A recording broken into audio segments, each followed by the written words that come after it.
வணக்கம். இன்றைக்கி நம்ம பார்க்க போகிற சமையல் என்னென்னு பார்த்தீங்கன்னா, ஒரு 2 வகையான கிரேவி தான். ரெண்டுமே பார்த்திங்கன்னா வெண்டைக்காய் வச்சு செய்ய போகிறோம்.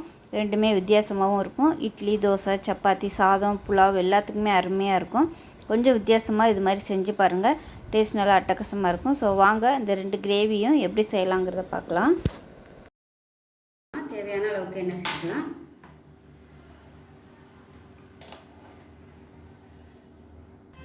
எண்ணெய் சூடானதும் 1/4 கிலோ அளவுக்கு வெண்டைக்காய் அந்த சைஸ் கட் பண்ணி வச்சுருக்கேன். ஈரம் இல்லாமல் கட் பண்ணிக்கோங்க, அப்போ தான் வளவளப்பு இருக்காது. இப்போ தான் வதக்கி எடுத்துக்கலாம். நல்லா இப்போ வெண்டைக்காய் நல்லா வதங்கிடுச்சு, எடுத்துடலாம்.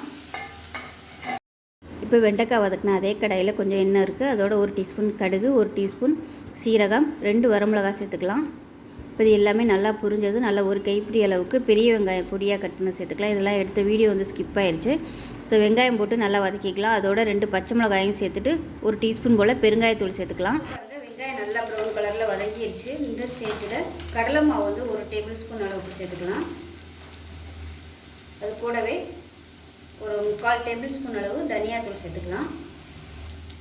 இது கூடவே காரத்துக்கு ஏற்ற மாதிரி 1.5 டேபிள் ஸ்பூன் மிளகாத்தூள் சேர்த்துக்கலாம். காரம் எவ்வளோ தேவையோ நீங்கள் அதுக்கு தகுந்த மாதிரி சேர்த்துக்கோங்க. இப்போ இந்த எண்ணெயில் லேசாக வதக்கிக்கலாம். எண்ணெய் வந்து கம்மியாக தான் இருக்குது, அதனால் கொஞ்சம் எண்ணெய் சேர்த்துக்கலாம். எண்ணெய் கொஞ்சம் சேர்த்துக்கலாம். பார்த்திங்கன்னா கடலை மாவு சேர்த்து நல்லா வதக்கியாச்சு. அந்த பச்சை வாசனை போகிற அளவுக்கு நல்லா வதக்கணும். இப்போ மீடியம் சைஸாக ஒரு 2 தக்காளி மிக்சியில் அடித்து சேர்த்துக்கிறேன். கிரேவி சேர்த்து நல்லா பறிச்சிக்கலாம். அந்த கிரேவி சப்பாத்திக்கெலாம் சூப்பராக இருக்கும் தொட்டு சாப்பிட்றதுக்கு. சப்பாத்திக்கு இந்த மாதிரி கிரேவி பண்ணிங்கன்னா நல்லா வித்தியாசமாக இருக்கும். கடலை மாவு சேர்க்கறதுனால டேஸ்ட் நல்லா சூப்பராக இருக்கும். இப்போ பாருங்கள், மசாலா எல்லாமே நல்லா வதங்கி தொக்கு மாதிரி வந்துடுச்சு. இந்த ஸ்டேஜில் தண்ணி சேர்த்துக்கலாம். தண்ணி வந்து நல்லா சூடு பண்ணிவிட்டு சேர்த்துக்கோங்க.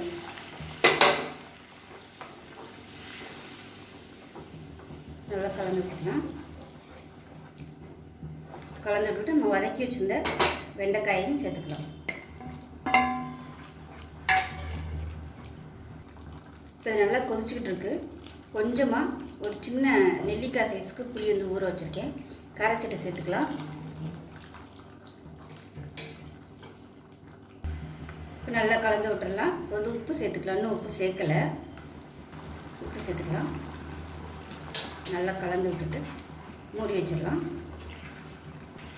மூடி வச்சிடலாம். கொதிக்கட்டும். நல்லா எண்ணெய் பிரிஞ்சு வரட்டும். மீடியமான ஃப்ளேமில் கொதிக்கட்டும். இப்போ எப்படி இருக்குன்னு பார்க்கலாம்.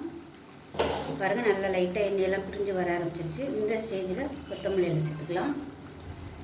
அவ்வளோதான். இது வந்து சாதம், சப்பாத்தி எல்லாத்துக்குமே சூப்பராக இருக்கும். கண்டிப்பாக இதே மாதிரியே ட்ரை பண்ணி பாருங்கள். நல்லா வித்தியாசமாகவும் இருக்கும். ஒரு பேன் எடுத்துக்கலாம். இதில் வந்து எண்ணெய் சேர்த்துக்கலாம். எண்ணெய் சூடானதும் ஒரு 150 கிராம் வெண்டைக்காய் வந்து இந்த சைஸுக்கு கட் பண்ணி வச்சுருக்கேன். இதை வந்து எண்ணெயில் சேர்த்து நல்லா வதக்கி எடுத்துக்கலாம்.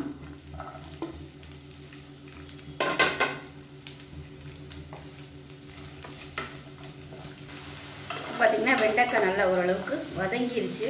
நல்லா மொறு நல்லா வந்துருச்சு. இப்போ இது வேறு பிளேட்டுக்கு மாற்றிக்கலாம்.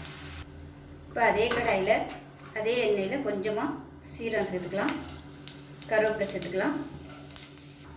சீரகம் பொரிஞ்சு நல்ல ஃப்ளேவர் வரும். நம்ம அரைச்சி வச்சு அந்த வெங்காய பேஸ்ட்டை சேர்த்துக்கலாம்.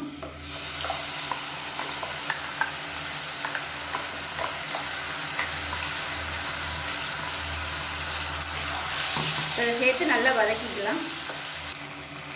இப்போ பார்த்திங்கன்னா வெங்காயம் நல்லா வதங்கிடுச்சு. வெங்காயம் அரைச்ச பேஸ்ட்டு இப்போ வந்து நம்ம பொடியெல்லாம் சேர்த்துக்கலாம். 1/2 டேபிள் ஸ்பூன் தனியாத்தூள், காரத்துக்கு தேவையான அளவுக்கு 1 டேபிள் ஸ்பூன் மிளகாத்தூள், 1/4 table spoon garam masala, 1/4 table spoon சீரகத்தூள் சேர்த்துக்கலாம். இது எல்லாத்தையும் லேசாக வதக்கி வச்சுக்கலாம். இப்போ மசாலா சேர்த்து நல்லா சுருண்டு வந்துருச்சு. இப்போ மீடியம் சைஸாக ஒரு தக்காளி அடிச்சதை மிக்சியில் அடித்ததை சேர்த்துக்கலாம். நான் வந்து கிரேவி கொஞ்சமாக வைக்கிறதுனால ஒரு தக்காளி எடுத்துருக்கேன். கிரேவியை பொறுத்து தக்காளி வந்து நீங்கள் இன்னொன்று சேர்த்துக்கலாம். இப்போ இதில் கொஞ்சமாக உப்பு சேர்த்துக்கலாம். இப்போ இது நல்லா வதங்கினதுக்கப்புறமா ஒரு 2 டேபிள் ஸ்பூன் தயிர் சேர்த்துக்கலாம். இதையும் சேர்த்து நல்லா எண்ணெய் பிரிஞ்சு வர அளவுக்கு வதக்கி விட்டுக்கலாம். இப்போ இதில் கொஞ்சமாக மஞ்சள் தூள் சேர்த்துக்கலாம். முதல்ல போட மறந்துட்டேன், அதனால் இப்போ சேர்த்துக்கலாம். இப்போ பார்த்திங்கன்னா மசாலா நல்லா வதங்கி ஓரம்னா லைட்டாக எண்ணெய் விட ஆரம்பிக்குது. இந்த ஸ்டேஜில் வதக்கி வச்சுருந்த வெண்டைக்காயை சேர்த்துக்கலாம். சேர்த்துட்டு கலந்து விட்டுக்கலாம். கலந்து விட்டுட்டு தண்ணி சேர்த்துக்கலாம். திக்னஸ் பார்த்துக்கிட்டு தண்ணி சேர்த்துக்கோங்க. நான் வந்து ஒரு 1.5 டம்ளர் அளவுக்கு தண்ணி சேர்த்துருக்கேன். ரொம்ப கெட்டியாக இருந்துச்சுன்னா அதுக்கப்புறமா தண்ணி சூடு பண்ணிவிட்டு சேர்த்துக்கலாம். கலந்து விட்டுட்டு மூடி வச்சுக்கலாம். லைட்டாக கொதிக்க ஆரம்பிக்கவும் மீடியமான ஃப்ளேமில் வச்சுட்டு மூடி விட்டுடலாம். எண்ணெய் தெளிஞ்சு வரட்டும். இப்போ கிரேவி எப்படி இருக்குன்னு பார்க்கலாம். பாருங்கள், நல்லா சூப்பராக வந்துருச்சு. எண்ணெயெல்லாம் அப்படியே வெளியே வந்துருச்சு பாருங்கள்.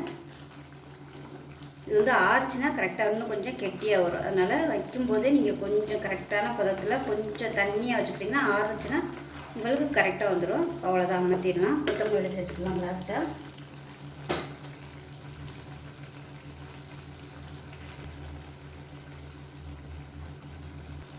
இப்போ கேஸை மாற்றிட்டேன். நம்ம வந்து சப்பாத்தி போட்டு எடுத்துடலாம்.